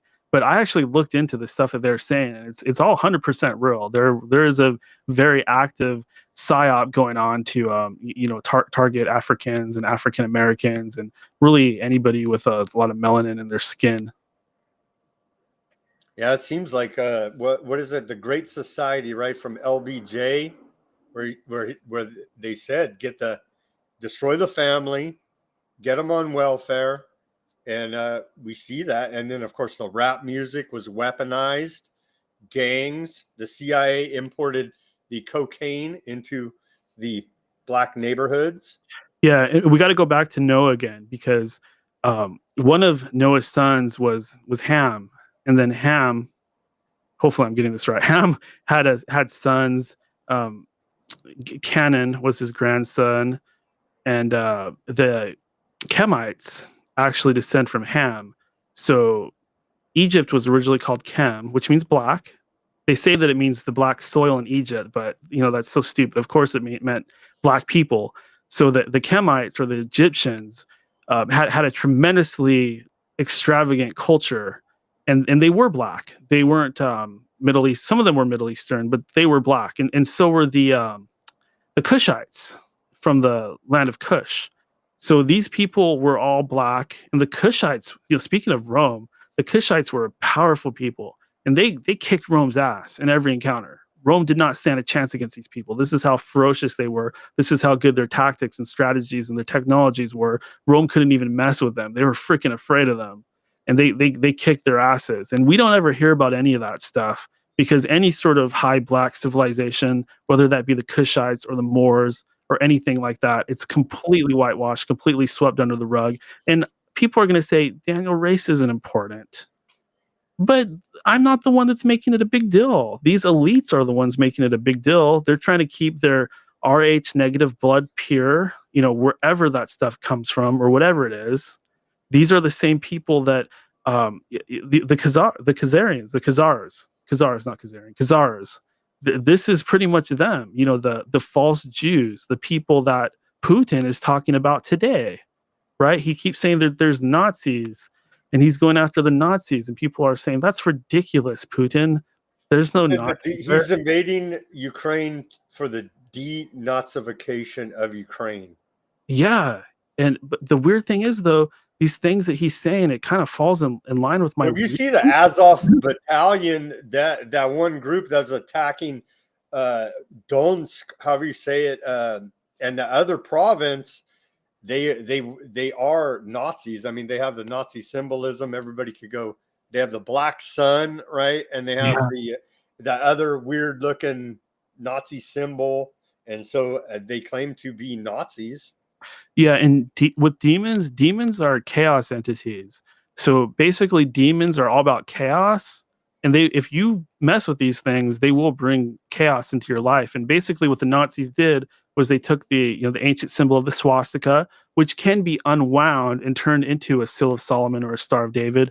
But they took that symbol, they inverted it in order to invoke chaos. It's actually meant to be spinning, even though the depictions are still. And they did that because the Nazis, they were involved with these chaos entities. They were worshiping the forces of chaos. And you were talking about Crowley earlier. There's no coincidence that the Nazis came around right after Crowley was doing these powerful spells. And he was doing these spells with a purpose, because he wanted to create an enigmatic force to actually change the world. That was the whole point of his Babylon workings, which Jack Parsons actually carried forth after Crowley. And Jack Parsons was so weird that Crowley thought he was just nuts. That's how weird. You got to be pretty crazy. Wasn't he the self-proclaimed most evil man in the world? Yeah, Crowley. And then Jack Parsons was the rocket prophet, something jet propulsion, the inventor of jet propulsion technology. Supposedly. Yeah, JPL Laboratories. That all comes from Jack Parsons, and he was just so deeply into the occult, and How crazy are you if Aleister Crowley calls you crazy? You're pretty freaking crazy, right?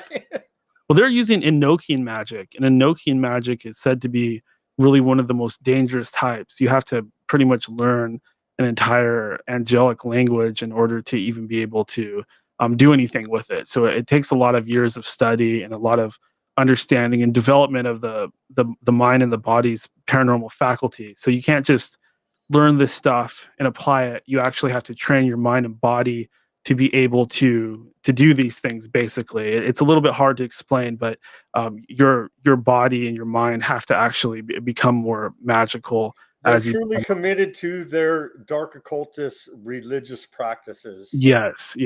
And these practices, like I was saying earlier, they go back to ancient times, back to The whole reason that the flood happened, back to the stuff about the Canaanites being eradicated by Joshua, because by the time the Israelites reached Israel, the Jews reached Israel, Moses was dying, so he just kind of saw what was going on, that he died, and then Joshua took over, and first thing that he had to do when he got there, he had to go kill these people that were drinking blood and worshiping the star of Remphan, the Remphanites, which were likely a type of giant, just like Goliath, who was a Philistine, and they were worshiping strange gods like Dagon and Ashtar Chemosh and Mot and all the different Canaanite gods from back then. But you don't really see a lot of information out there about the Canaanite gods or that pantheon, because that's another thing that they're hiding. When they overturn history and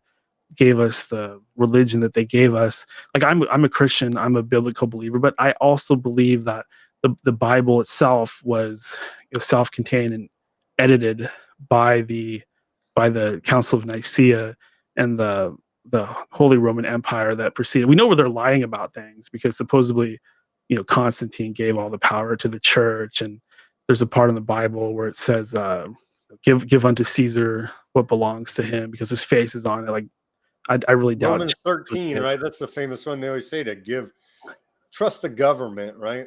Yeah, but there were wars between Israel, the Hebrews, and the Romans at the time over taxation. So I highly doubt that this guy that they crucified was telling them to pay taxes. He was probably telling them not to pay taxes, and that's why that Jesus, who was referred to as a king by the Romans, he wasn't just some carpenter, or he wasn't poor like a lot of people think how he's depicted in the movies. He was from the line of David, so he was royalty. The three wise men, they brought the gifts for Christ, because he was a king indeed. He was the king of kings. So when he was born, he was the highest authority in the heavens or the earth. A lot of people believe he's God in the flesh, and that's something that I believe as well. I think he was actually God, and people say no, he's the son of God, but there's a concept in the East of the Godhead. There could be gods, and then there's higher gods, and it just kind of keeps going infinitely.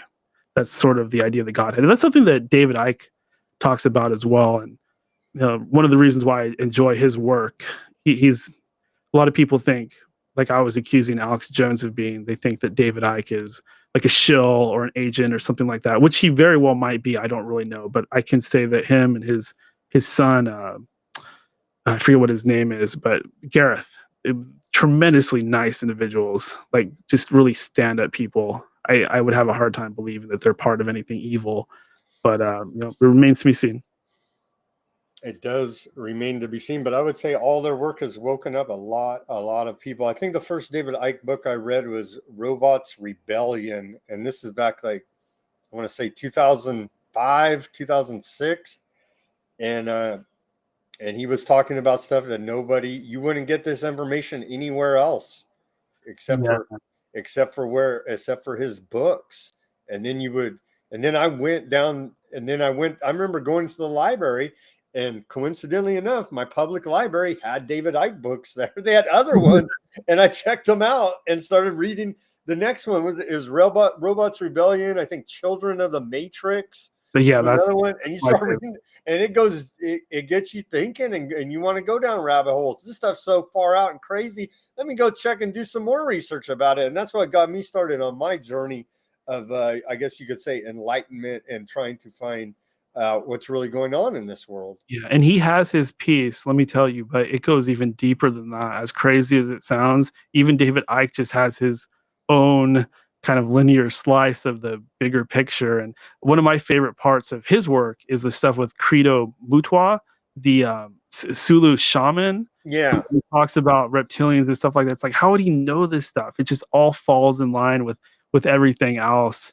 It makes you got to think, like, I mean, they don't act human, right? These people, the controllers, the elite, whatever you want to call them, the guys in charge of things, the powers that be, they certainly don't act human and don't act like they're acting in humanity's best interest. Yeah. And it makes you wonder, like, are they aliens, reptiles, drones, clones, robots? You know, what the hell is going on? Like, everybody let's should be asking that question. let's say that they're vampires from another dimension. That's probably the best way that we can put it. And those things flying around in the sky, that's them. And they're the same things that were here during ancient times. And they're the ones behind the Illuminati. It's all the same stuff, people. You just got to learn the symbolism, look into both the occult world as well as history, learn your hidden and alternate history, look into people like Michael Tessarian or Ralph Ellis. This is you have the whole mud flood thing that's everywhere, right? It's undeniable, Daniel, that the symbolism of this cult, the cabal, whatever you want to call them, this Babylon mystery religion, is everywhere for everyone to see. And so that's undeniable fact. And another thing, you go down to your state capital, like I went to the California state capital in Sacramento. It has nothing to do with America. All around the top of it is all this strange symbolism. Yeah. You know what I mean? And it's like, who are these people? It's not the story they're telling us, you know? And it might seem like I'm holding back a little bit, and I am, because I'm working on a book right now, and Well, don't give away all your secrets. yeah, that's exactly the idea. As much as I would love to just come on here and say everything I know about it, I do have to hold some of this stuff back for my book, and it's going to go very deep into these topics that I discussed, as far as the Nazis and these beings that are really behind things, and exactly who they are. And I feel that I'm going to be able to do a very good job of proving my hypothesis to everybody out there. And I don't want this book to be like just some obscure, fringy book that nobody reads. I want this book to be every bit as big as the Da Vinci Code. That's what I'm aiming for. Is it going to be fiction or factual? Unlike the Da Vinci Code, it's going to be nonfiction. So we're going to dive right into all the symbology. We're going to get really into the vampires. We're going to talk about exactly who they are, where they come from. We're going to talk about bloodlines, eagle versus snake. We're going to get very deep into magic. We're not going to put magical spells in there because we're not trying to promote people messing with demons. That's something I've done in my life, and I regret it because it did nothing but bring chaos and evil into my life. How did you let's wrap it up at 2 hours. I mean, great talk here, but real quick, in the last, we got 3 minutes. What was that experience like? What was your dabbling in the cult? Was it negative on your life experience? Well, I had always been a rebel. I've always been counterculture. I've always been into this fringy conspiracy stuff, and I started to get into magic, and there was something about Luciferianism that kind of appealed to me, like the intellectual side of it, the not letting anybody control you, to be rebellious to the point where you're God. You don't take any shit from anybody. You don't bow down to anyone. You're not at anybody's mercy. That stuff had a very profound effect on me, and it was so enticing to me. I finally just delved into it a little bit too far, and some really weird supernatural stuff started to happen. And I did learn a lot through the process. Some of the information that I've given you today and the stuff I've been writing about, it comes from these magical experiences, which I don't expect anybody to believe. That's perfectly fine. But the fact of the matter is, I do have the information. I have talked about it on Twitter. I have talked about it here today. And I didn't just randomly come across this stuff, right? That would be impossible. You have so many books out there. How would I know which ones to read? Something has been guiding me to these esoteric secrets, and whatever it is, it does want me to release this information. So I am going to honor my end of the agreement and release this information, even though I have completely separated myself and ridden off of anything to do with Lucifer. I don't trust him. I don't trust any of those demons. I don't trust any of the possessed weirdos that have contacted me. It's all just too weird and dark. And yeah, it's been strange, to say the least. I have been gang stalked by demons. I don't even know. Well, thank God that you're aware of it, and you say you're a Christian, and maybe this let's think of you getting fired as a blessing and giving you time to work and complete this book. Let's wrap up this broadcast. Plug your stuff again. People need to go donate to you because you did get fired for standing up for your medical freedom. Yeah, absolutely. So endofdaysradio.com, that's where you can get most information on whatever I'm up to latest. Also follow me on Twitter at Ninja Shoes. Follow me on Getter. I'm on Getter now. Find my show on BitChute, find my show on Spotify, anywhere you can get podcasts. Uh, Subscribe on YouTube. That's where the live show is. I try to do it every Friday night. I'm not going to be able to do it for probably the next month or so because I'm using every little bit of energy to find a new job because I'm going to go broke and I'm not going to be able to pay my rent, but I will get back to doing my show. So I appreciate anybody that follows me. I am working on the book. That's probably, I'm going to probably start doing publicity and doing a tour for that stuff. So I definitely like to come on again, Sam, if you're, you like to have me on. For sure, for sure. Very interesting discussion. Thank you very much for your time, enlightening. Everybody do your own research. Subscribe to this channel. Speak out and take action. Peace, love, and liberty.